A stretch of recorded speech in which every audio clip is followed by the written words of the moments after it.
मैं सफर में था,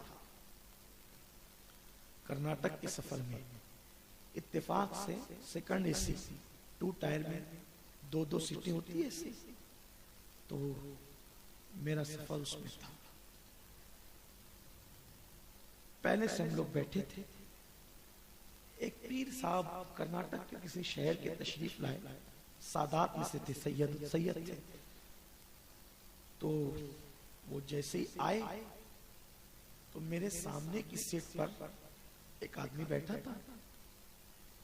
मेरी आदत बहुत कम बोलने की है, आमतौर पे सफर में या अजनबियों से मैं बहुत कम गुफ्तगू करता हूँ। मेरे घर के लोग भी इस बात को कहते हैं कि ये बहुत कम बोलता है। ये तो हुजूर गौसे पाक की खैरात है कि आप लोगों के सामने बोलता ही रहता हूँ, लेकिन मेरी ये तबीयत में है कि मैं अजनबियों से बहुत कम गुफ्तगू करना चाहता हूँ और कम करता भी हूँ। मेरी जिंदगी से एक जात बहुत करीब है, मुझे नहीं याद आता कि कभी मैंने उसके साथ भी बैठकर लगातार आधा घंटा कोई गुफ्तगू की हो, इसलिए कि मेरे पास कोई उन्वान ही नहीं होता बात करने का। अलबत्ता जब मैं हुजूर के गुलामों से मिलता हूँ तो मेरा उन्वान, चूंकि उनकी इस्लाह होती है, हुजूर की इश्क की और जिक्र की बातें होती है, तो फिर ये उन्वान इतना बड़ा होता है कि ये कभी खत्म ही नहीं होता। तो मैंने उनसे कोई बातचीत नहीं की थी, उनसे कोई गुफ्तगू नहीं की थी। अच्छा, अगर मसाइल के अलावा, फजाइल और जिक्र फिक्र के अलावा कोई बंदा कोई बात लेकर के बैठे तो मैं उसको कंपनी नहीं दे पाता।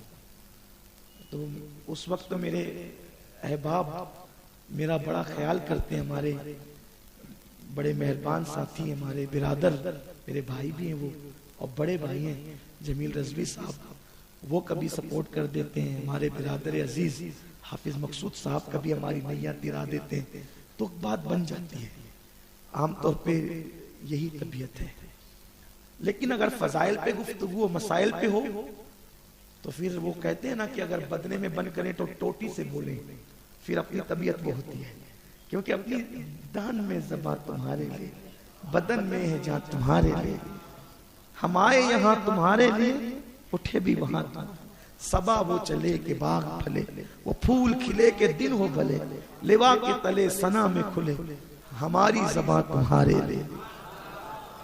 और अल्लाह से यही दुआ है कि अल्लाह मौत दे तो ऐसे वक्त में दे जब मैं तेरे महबूब का जिक्र कर रहा हूँ या तेरे हबीब के चहीते बेटे सैयदना इमाम हुसैन या उनकी अम्मी या उनके अब्बा या उनके बड़े भाई का जिक्र हो रहा हो, उसी वक्त अल्लाह मौत अता फरमाए। ये जिंदगी की महराज होगी, ताकि लोग कहेंगे कि उन्हीं का जिक्र करते करते दुनिया से चला गया, और अल्लाह ताला इसी में उम्र तमाम कर दे। लोग कहते हैं ना, मदीने जाऊं फिर आऊं, मदीने फिर जाऊं। मैं यही कहता हूँ, मदीने जाऊं फिर आऊं, मदीने फिर जाऊं, और जिक्र करते करते उम्र 2 रोजा तमाम हो जाए। बस यही तमन्ना है, और इसी तमन्ना पर बड़ी आस लेकर के जी रहे हैं कि अल्लाह वो दिन दिखाए कि ईमान पर हुजूर का जिक्र करते, उनकी आल का जिक्र करते हुए दुनिया से चले जाए। उनसे मैंने कोई बातचीत नहीं की थी, और तबीयत में ऐसा है भी नहीं कि किसी से तजस्सुस हो। लेकिन पीर साहब जब आए तो वो चार्ट देख कर आए थे। एक तो मैं खुद था, मेरा नाम लिखा था, और एक उस बंदे का नाम लिखा था। वो पीर साहब से मुझे बड़ी मोहब्बत हो गई। फिर मैं उनकी बड़ी ताजीम करने लगा। जब वो आए तो पीर साहब की सीट ऊपर पर थी, और वो जो सामने का आदमी था उसका नाम मोहम्मद था।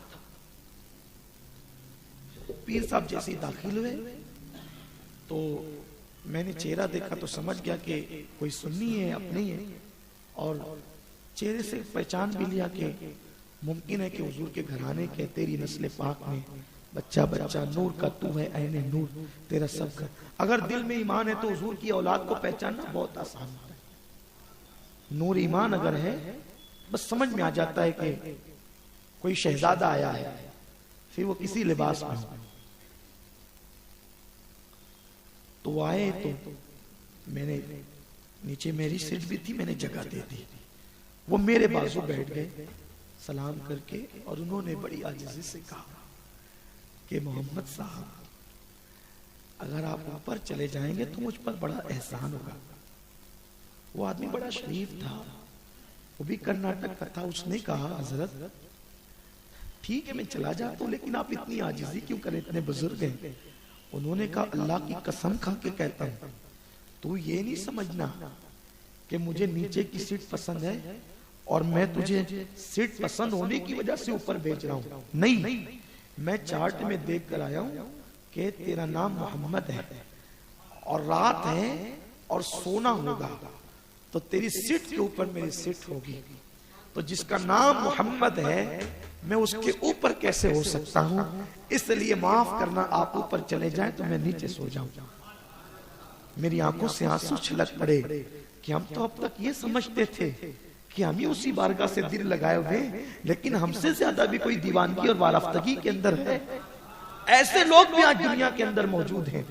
मेरे प्यारे आका सल्लल्लाहु अलैहि वसल्लम के प्यारे दीवानों, किसी बुजुर्ग ने कहा 1000 बार बिशोयम दहन ज़मुश्क गुलाब हो रोज नाफ तो गुफ्तम कमाले बेअदबी, कि अगर मैं 1000 मरतबा अपना मुंह धुल लूं मुश्क और गुलाब से, फिर एक मरतबा हुजूर मैं नाम मोहम्मद कहूं तो नाम मोहम्मद का